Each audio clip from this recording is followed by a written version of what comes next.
Psychology പഠിച്ച ജോലി കിട്ടുന്നവർക്കും പറയാൻ പറ്റും, ഹിസ്റ്ററി പഠിച്ച ജോലി കിട്ടുന്നവർക്കും പറയാൻ പറ്റും, വേണ്ട സുവോളജി പഠിച്ചാൽ കിട്ടും, മാത്തമാറ്റിക്സ് പഠിച്ചാൽ കിട്ടും, ഇലക്ട്രോണിക്സ് പഠിച്ച ജോലി കിട്ടുമെന്ന് പറയാൻ പറ്റും. പുറത്തെ സ്റ്റേറ്റിൽ നിന്ന് ആൾക്കാർ ഇവിടെ വന്ന് ജോലി ചെയ്യുന്നുണ്ടല്ലേ. നമുക്ക് എന്തുകൊണ്ടാണ് നമ്മുടെ യുവാക്കളെ അങ്ങനെ ആക്കാൻ പറ്റാത്തത്, മാറ്റാൻ പറ്റാത്തത്? എനിക്കിന്ന് പഠിക്കേണ്ടത് മ്യൂസിക്കാണ്, എനിക്കിന്ന് മാത്സ് പഠിക്കേണ്ടെന്ന് ഒരു കുട്ടിക്ക് തോന്നിയാൽ അവനെ മാത്സും ഇംഗ്ലീഷും കെമിസ്ട്രിയും ഫിസിക്സും അല്ലാതെ മ്യൂസിക് പഠിപ്പിക്കില്ലല്ലോ. മറ്റൊരാൾ നമുക്ക് തൊഴിൽ തരാൻ സാധ്യതയുണ്ട് എന്ന് കരുതി നമ്മൾ വിദ്യാഭ്യാസം ചെയ്യുന്ന ഒരു പ്രോസസ് ഉണ്ട് ഇവിടെ. അത്ര വലിയ മണ്ടത്തരം മറ്റൊന്നില്ല എന്നുള്ളൊരു. ഡോക്ടറുടെ മകൻ നാളെ മുതൽ പുല്ല് വെട്ടാൻ പോകുന്നവനാന്ന് പറയാൻ പറ്റുമോ? എനിക്ക് ഏറ്റവും കൂടുതൽ കംപ്ലൈൻറ്റ് കിട്ടുന്നത് അമ്മമാരെ ഹറാസ് ചെയ്യുന്ന മക്കളാണ്. ആത്മഹത്യ ചെയ്യാൻ പറഞ്ഞിട്ട് കരഞ്ഞുകൊണ്ട് എൻ്റെ മുമ്പിലിരിക്കുന്ന അമ്മമാർ, നമ്മൾ എന്താ പറയുക അവരോട്? ഞാനും എൻ്റെ കുടുംബവും എൻ്റെ സംസ്കാരവും എൻ്റെ ലോകവുമാണ് 7ാം ക്ലാസ് വരെ പഠിക്കേണ്ടത്. ആ വിദ്യാഭ്യാസം നമുക്ക് കൊടുക്കാൻ സാധിച്ചിട്ടില്ലെങ്കിൽ, ഇപ്പം ആഫ്രിക്കയിലൊക്കെയുള്ള സിവിൽ വാർ ഇല്ലേ, അതുപോലെ ഭാരതത്തിലൊരു സിവിൽ വാർ ഉണ്ടായാൽ ഒരു അതിശയം വേണ്ട. TPS ABC ടോക്കിലേക്ക് വീണ്ടും സ്വാഗതം. ഇന്ത്യയുടെ ഏറ്റവും വലിയ പ്രശ്നം അൺഎംപ്ലോയിഡ് ഗ്രാജുവേറ്റായി മാറുമോ ഭാവിയിൽ? അൺഎംപ്ലോയ്മെന്റ് ഒരു പ്രോബ്ലം അല്ല ഇന്ത്യയുടെ. എംപ്ലോയബിലിറ്റി സ്കില്ലുള്ളവരില്ല എന്നുള്ളത് വലിയൊരു പ്രോബ്ലം. അതെ,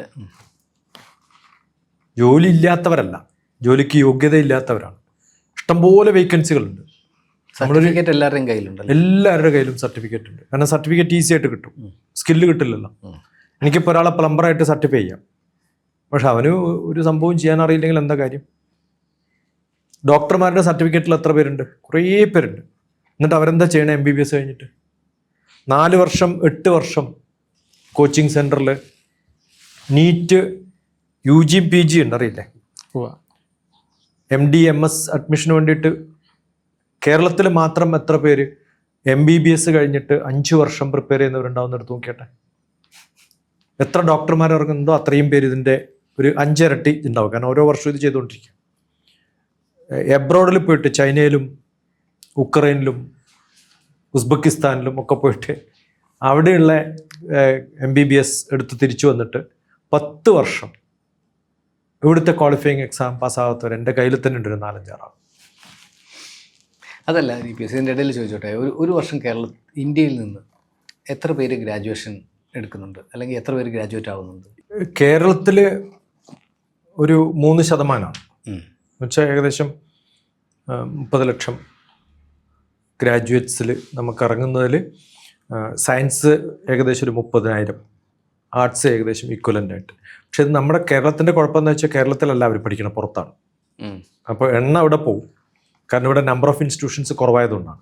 അല്ല, എന്തായാലും ഇതൊരു വലിയ ആശങ്കയുടെ വിഷയമാണല്ലോ അല്ലേ. 50,000-നടുത്ത് കോളേജുകളുണ്ട്, 1200-ലധികം യൂണിവേഴ്സിറ്റികളുണ്ട് ഇന്ത്യയിൽ. 20 വർഷം മുമ്പ് 400 വരെ ഉണ്ടായിരുന്നുള്ളൂ. ഇപ്പോൾ ഡീംഡ് യൂണിവേഴ്സിറ്റി, ഞാനിപ്പോൾ ഡീംഡ് യൂണിവേഴ്സിറ്റിയുടെ വൈസ് ചാൻസലർ ആയിരുന്നല്ലോ. എത്രയോ യൂണിവേഴ്സിറ്റികളാണ് കിട്ടുന്നത്, അവിടെ നിന്നും പിള്ളേരെ കിട്ടാനില്ല. അപ്പോൾ ഇത് കൂടാതെ കുട്ടികൾ ഇവിടുന്ന് പുറത്ത് പഠിക്കാനും ഈ TPS സംസാരിക്കുമ്പം വളരെ സീരിയസ് ആയി നമ്മൾ സംസാരിക്കേണ്ട ഒരു വിഷയം. കഴിഞ്ഞ ദിവസം ഞാൻ ഒരാളുമായി സംസാരിച്ചപ്പം ഞങ്ങളുടെ സംസാരത്തിൽ കടന്നു വന്നതിൽ ഏറ്റവും സീരിയസ് ആയ ഒരു കാര്യം എന്ന് പറഞ്ഞാൽ, മറ്റൊരാൾ നമുക്ക് തൊഴിൽ തരാൻ സാധ്യതയുണ്ട് എന്ന് കരുതി നമ്മൾ വിദ്യാഭ്യാസം ചെയ്യുന്ന ഒരു പ്രോസസ്സ് ഉണ്ട് ഇവിടെ. നാളെ എനിക്ക് മറ്റാരെങ്കിലും ഒരു തൊഴിൽ തരും, എനിക്ക് ഇന്നത് പഠിച്ചാൽ മറ്റാരെങ്കിലും എവിടെയെങ്കിലും ഏതെങ്കിലും രാജ്യത്ത് ഒരു തൊഴിൽ സാധ്യതയുണ്ട് എന്നുള്ള രീതിയിൽ നമ്മൾ കുട്ടികളെ വിദ്യാഭ്യാസം ചെയ്യിപ്പിക്കുന്നതിൻ്റെ അത്ര വലിയ മണ്ടത്തരം മറ്റൊന്നില്ല എന്നുള്ള ചിന്ത പെട്ടെന്ന് തോന്നി. നമുക്ക് നമ്മുടെ ചുറ്റുപാടിൽ അല്ലെങ്കിൽ നമ്മുടെ ജീവിതത്തിൻ്റെ ഏതെങ്കിലും ഘട്ടത്തിൽ നമുക്കറിയാവുന്നത്, നമുക്ക് പരിചയപ്പെടുന്നത്, നമ്മുടെ ജീവിതത്തിൻ്റെ സാഹചര്യങ്ങളുമായി ബന്ധപ്പെട്ട എന്തെങ്കിലും കാര്യങ്ങളുമായിട്ടൊക്കെ ജീവിക്കാനുള്ള, എന്തായാലും ഇത്രയും പേർക്ക് ജന്മം കൊടുക്കുന്ന ഭൂമി ജീവിക്കാനും അവർക്ക് ജീവിത ഉപാധി കണ്ടെത്താനുമുള്ള സാധ്യത വളരെ കൂടുതലാണ്. പക്ഷേ അതിനെല്ലാം നമ്മൾ ഒരു ഇംഗ്ലീഷ് എഡ്യൂക്കേഷൻ്റെ ഒരു തലത്തിലേക്ക് മാറ്റിയിട്ട് പ്രത്യേക തരം ഫ്രൂട്ടി പാക്ക് ചെയ്യുന്നത് പോലെ കുറേ പേരെ പാക്ക് ചെയ്യുക, ഇങ്ങനെ ഇറങ്ങിയ ആൾക്കാർക്ക് ജോലി കിട്ടാൻ സാധ്യതയുണ്ടെന്ന് ചിന്തിക്കുക, അങ്ങനെ ലോകം മുന്നോട്ട് പോവുക. ഇതൊരു വലിയ മണ്ടത്തരം, അല്ലെങ്കിൽ ഇതൊരു വലിയ ആശങ്കയുടെ തലത്തിൽ നിന്ന് സംസാരിക്കേണ്ട കാര്യമല്ലേ? ഞാൻ ചെറുതായ സമയത്ത് ഏറ്റവും കൂടുതൽ കേരളത്തിൽ നിന്ന് വെളിയിൽ പോയിട്ടുള്ള ഒരു കൽക്കട്ടയിലും ബോംബെയിലുമാണ്. ടൈപ്പ് റൈറ്റിംഗ് ഷോർട്ട് ഹാൻഡും പഠിച്ച ജോലി കിട്ടും. എന്തിനാണ് അവർ പഠിച്ചത്? ജോലി കിട്ടാൻ മാത്രമാണ്. അന്ന് കൊമേഴ്സ് പഠിക്കുന്നവർക്ക് മാത്രം റണ്ണൻ മാർട്ടിൻ ഇംഗ്ലീഷ് ഗ്രാമർ പഠിപ്പിച്ചിരുന്നു. കാരണം എൻ്റെ ബോസിന് ഇംഗ്ലീഷ് അറിയണമെന്നില്ല, ഈ ടൈപ്പ് ചെയ്യുന്നവന് ഇംഗ്ലീഷ് കറക്റ്റായിട്ട് അറിയണം. സ്റ്റെനോ ആണ് ഇംഗ്ലീഷ് എക്സ്പെർട്ട്. അല്ല, അത് ഭയങ്കര രസമുള്ള കാര്യം. നമ്മളൊക്കെ കേട്ടിട്ടുള്ളത് നമ്മുടെ വല്യമ്മമാരും അല്ലെങ്കിൽ നമ്മുടെ അമ്മായിമാരൊക്കെ ടൈപ്പ് റൈറ്റിംഗ് ഷോർട്ട് ഹാൻഡ് പഠിക്കാൻ പോകുന്നത് നമ്മൾ കണ്ടിട്ടുണ്ട്. അത് കാരണം എന്താണ്? കാരണം അത് നല്ല ഹയർ ഒരു വലിയൊരു ബോസിന്റെ താഴെ ഇരിക്കുന്ന ഒരാളാണ് കംപ്ലീറ്റ് കാര്യങ്ങൾ തീരുമാനിക്കുന്നത്. ഇന്നത്തെ അഡ്മിനിസ്ട്രേറ്റീവ് പവർ പോലെയാണ്, അഡ്മിനിസ്ട്രേഷനാണ്. ഇന്ന് എൻ്റെ അടുത്ത് വരുന്ന കുറേ കോളുകൾ, ഒന്ന് 10ാം ക്ലാസ് എക്സാം കഴിഞ്ഞാൽ 12ാം ക്ലാസ് എക്സാം കഴിഞ്ഞാൽ ഈ ഒരു മാസം ഉണ്ടല്ലോ, March, April, May, June, July college admission തീരുന്നത് വരെ വരുന്ന ഒരു 1000കണക്കിന് ക്വസ്റ്റ്യൻ ഇതാണ്: എന്ത് പഠിച്ചാലാ ജോലി കിട്ടാന്ന്? ഞാൻ ഒന്നും പഠിക്കണ്ട, ഇപ്പോൾ ഞാൻ ജോലി തരാം. എത്രത്തോളം പഠിക്കുന്നോ അത്രത്തോളം ബുദ്ധിമുട്ടാണ്. ഞാൻ ചോദിക്കട്ടെ, ഇവര് പോളിമർ സയൻസ് അല്ലെങ്കിൽ പോളിമർ കെമിസ്ട്രി പഠിച്ച് ജോലി കേരളത്തിൽ എവിടെ കിട്ടുന്ന പറയാം? ഒന്നും പറയാൻ വയ്യ. സൈക്കോളജി പഠിച്ച ജോലി കിട്ടുന്നവർക്കും പറയാൻ പറ്റും? ഹിസ്റ്ററി പഠിച്ച ജോലി കിട്ടുന്നവർക്കും പറയാൻ പറ്റുമോ? വേണ്ട. സുവോളജി പഠിച്ചാൽ കിട്ടുമോ? മാത്തമാറ്റിക്സ് പഠിച്ചാൽ കിട്ടുമോ? ഇതൊന്നും പഠിച്ച ജോലി കിട്ടില്ല. ഇലക്ട്രോണിക്സ് പഠിച്ച ജോലി കിട്ടുമെന്ന് പറയാൻ പറ്റുമോ? ഇല്ല. MBA പഠിച്ചാൽ പ്രൊഫഷണൽ ഡിഗ്രി ആണല്ലോ. GK ചോദിച്ചിട്ടുള്ള പ്രൊഫഷണൽ ഡിഗ്രി എന്ന് പറഞ്ഞു കൊടുക്കുന്നതിന് അർത്ഥം എന്താണ്? അത് കഴിഞ്ഞാൽ ഒരു പ്രൊഫഷൻ തുടങ്ങാൻ പറ്റണം എന്നാണ്. അതെ, അല്ലേ? MBBS കഴിഞ്ഞിട്ട് പോലും ഞാൻ പറഞ്ഞല്ലോ, MBBS ബോർഡ് വെച്ചാൽ എത്ര പേര് പോകും അവരുടെ അടുത്ത്? MD MS ഒക്കെ കിട്ടിയാലല്ലേ പോകുള്ളൂ. എന്നാലും പാടാം. എന്നിട്ട് അതിന്റെ താഴത്തെ ഒരു പ്രൊഫസർ ഓഫ് മെഡിക്കൽ എന്ന് പറഞ്ഞാലും പോരില്ല, ഹോസ്പിറ്റൽസിന് മാത്രമേ പോകുള്ളൂ. അപ്പൊ നമ്മളിപ്പോൾ എന്തായി? പ്രൊഫഷണൽ MBBSകാരന് സ്വന്തം പ്രാക്ടീസ് ചെയ്യാൻ പറ്റാത്തൊരവസ്ഥയും ഏതെങ്കിലും കോർപ്പറേറ്റ് ഹോസ്പിറ്റലുകളിൽ എംപ്ലോയി ആയിട്ട് പോകുന്ന അവസ്ഥയും വന്നു. അപ്പൊ നമ്മുടെ പ്രൊഫഷണലിസം മാറി, ബിസിനസ്സായി മാറി. ബിസിനസ്സുകാരൻ്റെ കീഴിൽ ജോലി ചെയ്യുന്നവർക്ക് മാത്രമേ പണിയുള്ളൂ. സിറ്റികളിലൊക്കെ പ്ലംബറിനെ നമുക്ക് നേരിട്ട് വിളിക്കാൻ പറ്റില്ല, ആപ്പ് വെച്ചിട്ട് വിളിക്കാനേ പറ്റുള്ളൂ. കിട്ടാനില്ല. ഇപ്പോൾ ഡ്രൈവറെ വിളിക്കണമെങ്കിൽ നമ്മൾ തൊട്ടടുത്ത അയൽവാസിയെ ഡ്രൈവറെ വിളിക്കുമായിരുന്നു. ഇപ്പം ആപ്പ് വെച്ചിട്ടല്ലേ വിളിക്കുള്ളൂ.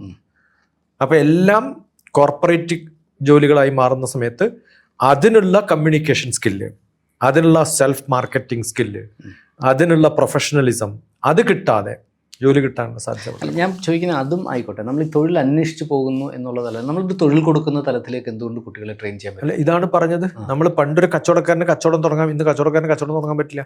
കാരണം വലിയ മാളുകൾ അതിനെ വിഴുങ്ങിക്കഴിഞ്ഞു. ആ ലോകത്താണ് നമ്മൾ ജീവിക്കുന്നത്. അപ്പോൾ ഏറ്റവും റിച്ചസ്റ്റ് ഓഫ് ദ റിച്ചസ്റ്റിന് മാത്രമേ പറ്റുള്ളൂ.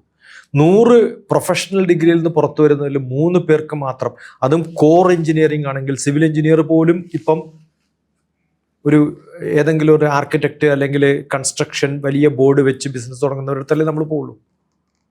പണ്ട് അങ്ങനെ അല്ലല്ലോ. എനിക്ക് ആവശ്യം വരുമ്പോൾ തൊട്ടടുത്തുള്ള ഏതെങ്കിലും ഒരു സിവിൽ എഞ്ചിനീയറെ വിളിച്ച് ഒരു പ്ലാൻ വരക്കാൻ പറ്റും. ഇന്ന് അങ്ങനെയല്ല. ഹോൾ കാര്യം കോൺട്രാക്ട് ചെയ്ത് കൊടുത്തിരിക്കുന്നു. ആ കോൺട്രാക്ടറുടെ കീഴിൽ വർക്ക് ചെയ്യുന്ന ഒരു എംപ്ലോയി ആയി മാറി സിവിൽ എഞ്ചിനീയർ. അപ്പോൾ ഇതെല്ലാം പാക്കേജിംഗാണ്.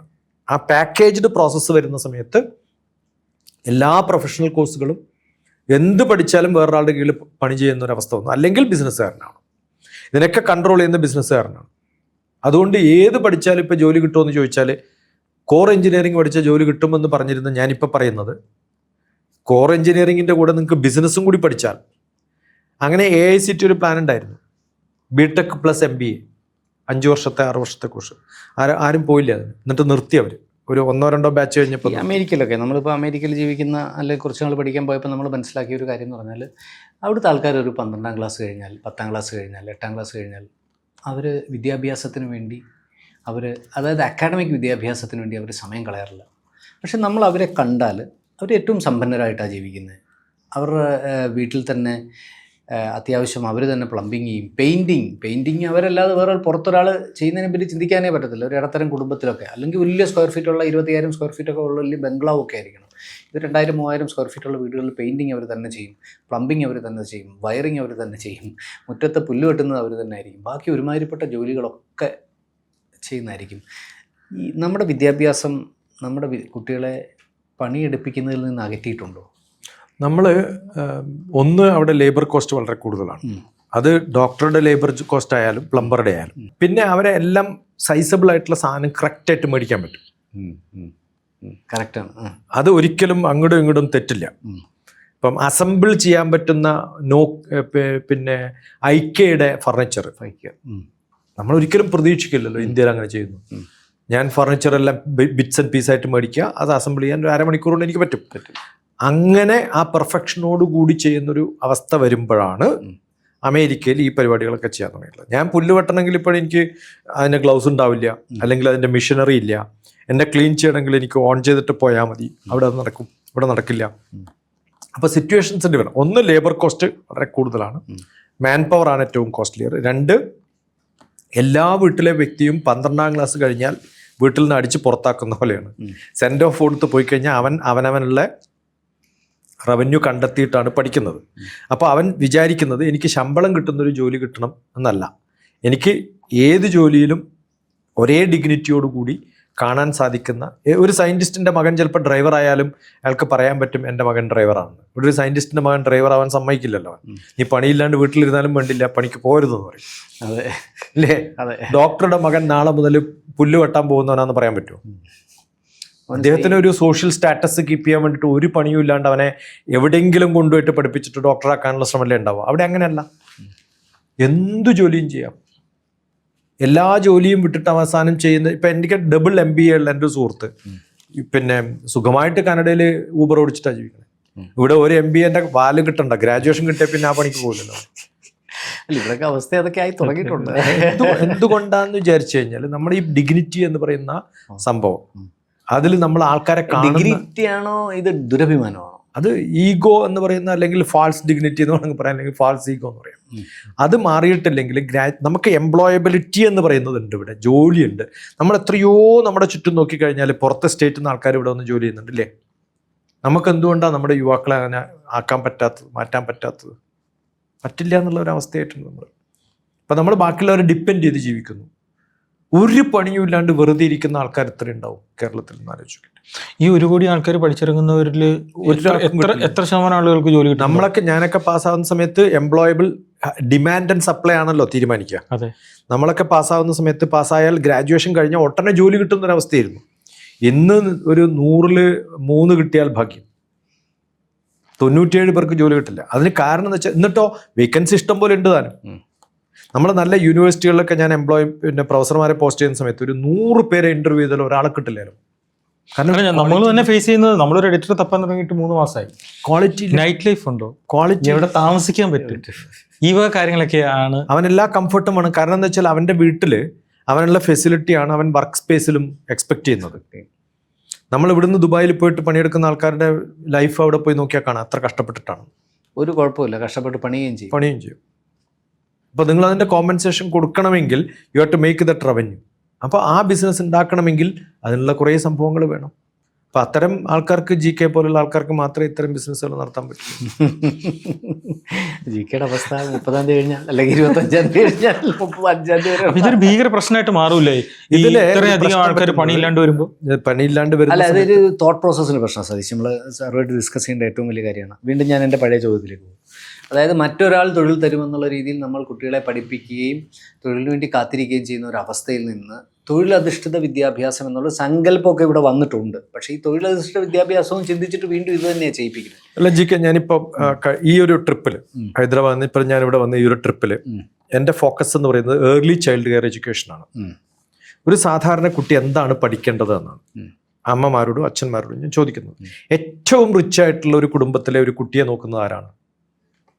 അൺഎംപ്ലോയിഡ്, അൺഎഡ്യൂക്കേറ്റഡ്, എവിടുന്നെങ്കിലും കൂലിക്ക് കൊണ്ടുവന്നിട്ടുള്ള തീരെ ഹൈജീനിക് അല്ലാത്ത ഒരു സർവന്റ് മെയ്ഡിനെ വീട്ടിൽ വെച്ചിട്ടായിരിക്കും മിക്കവാറും റിച്ച് ആയിട്ടുള്ള ആൾക്കാർ നോക്കുന്നത്. അതെ, നമ്മുടെ ഏറ്റവും വലിയ ഇൻവെസ്റ്റ്മെന്റ് മക്കളാണെന്ന് പറയുന്നത് റിച്ചസ്റ്റ് ഓഫ് ദ റിച്ചസ്റ്റിൻ്റെയും ഞാൻ കണ്ടിട്ടുണ്ട്.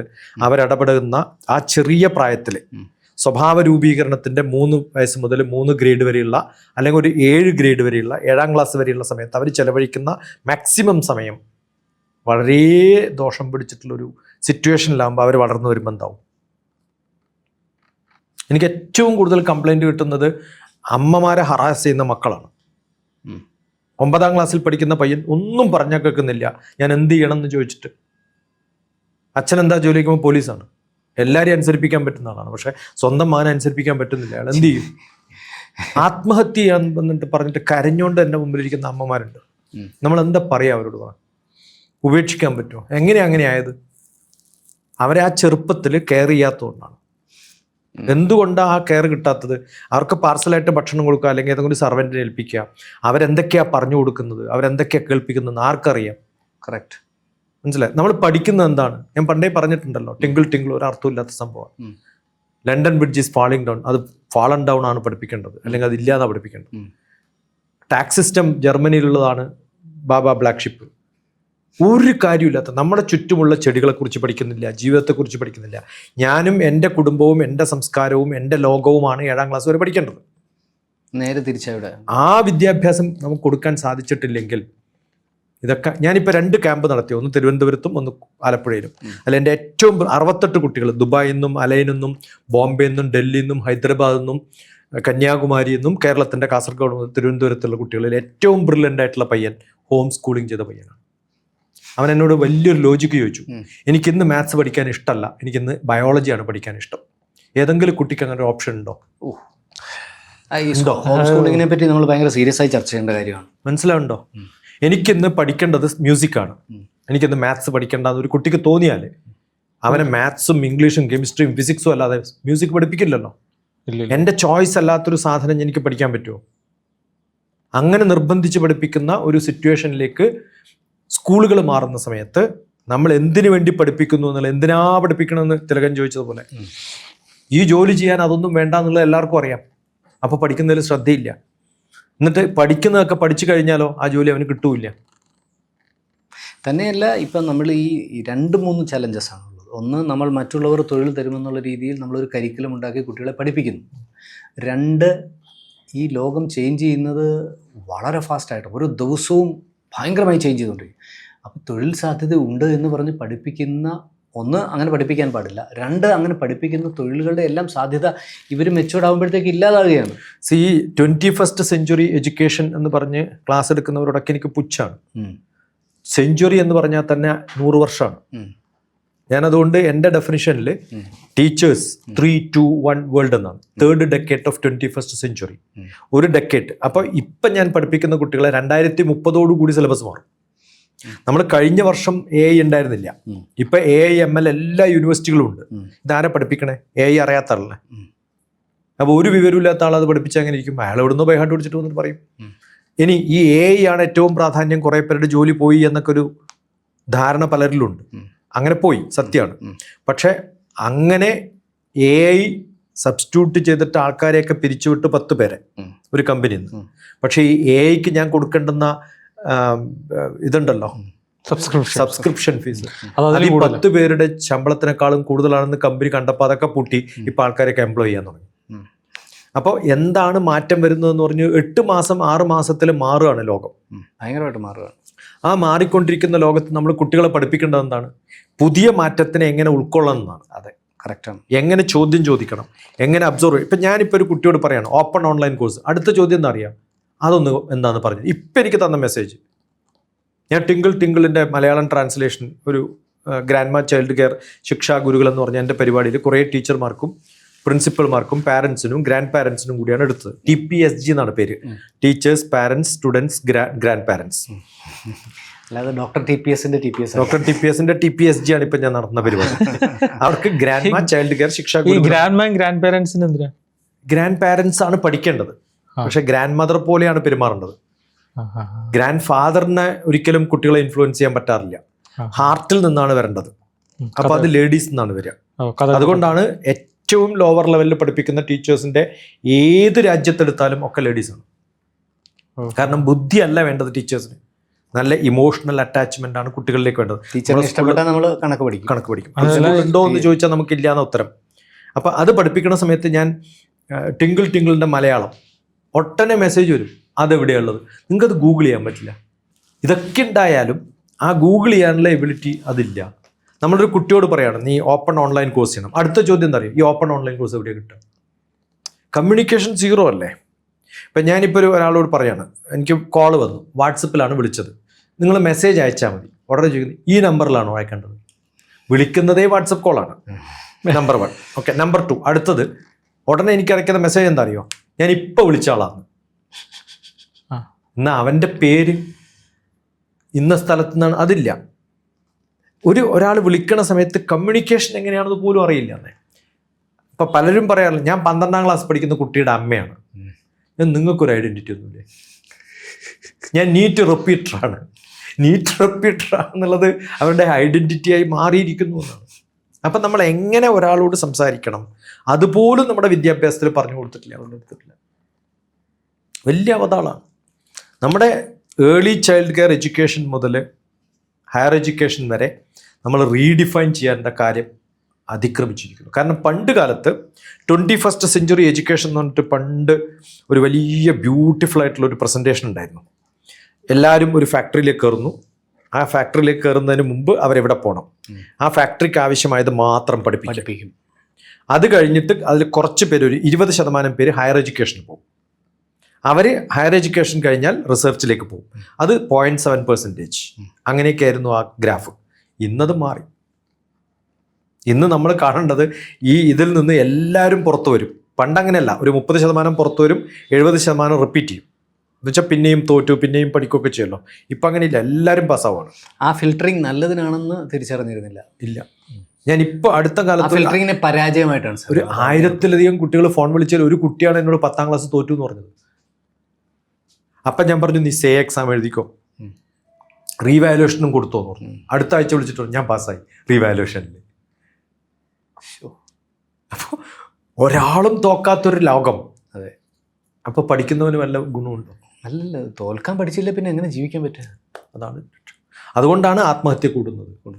ഈ ചില സിറ്റികളിൽ സെൻറ്റർ ഓഫ് ദ സിറ്റി ലേക്ക് ഉണ്ടല്ലോ, 2-3 സിറ്റികളുണ്ട് ഇന്ത്യയിൽ, വളരെ ഫേമസ് ആയിട്ടുള്ള ലേക്കാണ്. അവിടെ റിസൾട്ട് വരുന്ന ദിവസം നിറച്ചും പോലീസ് കാവലിരിക്കും. കാരണം അല്ലെങ്കിൽ എടുത്ത് ചാടും. അതാണ് സ്ഥിതി. നമ്മൾ എത്രയോ പിള്ളേരെ കാണുന്നു. കോൺസെപ്റ്റ് ഓഫ് എഡ്യൂക്കേഷൻ ഉൾട്ടായി physical, emotional, intellectual, social, spiritual, ഈ 5-fold ഡെവലപ്മെൻറ്റുള്ള എഡ്യൂക്കേഷൻ അല്ലെങ്കിൽ ഒരു രാഷ്ട്രം കെട്ടിപ്പടിക്കാൻ ഒരു കാര്യം നടക്കില്ല. അത് കൃത്യമായിട്ട് പഠിപ്പിക്കണം. പേഴ്സണൽ ഹൈജീൻ പഠിപ്പിക്കണം, അല്ലെങ്കിൽ സിറ്റി ക്ലീൻ ആവില്ല. അത് ഇമോഷണലി എങ്ങനെ നമ്മൾ ഓരോ സിറ്റുവേഷനെയും, അല്ലെങ്കിൽ നമുക്ക് വരാൻ പോകുന്ന കുറേ സൈക്കോളജിസ്റ്റും സൈക്കോ തെറാപ്പിസ്റ്റും ആയിരിക്കും.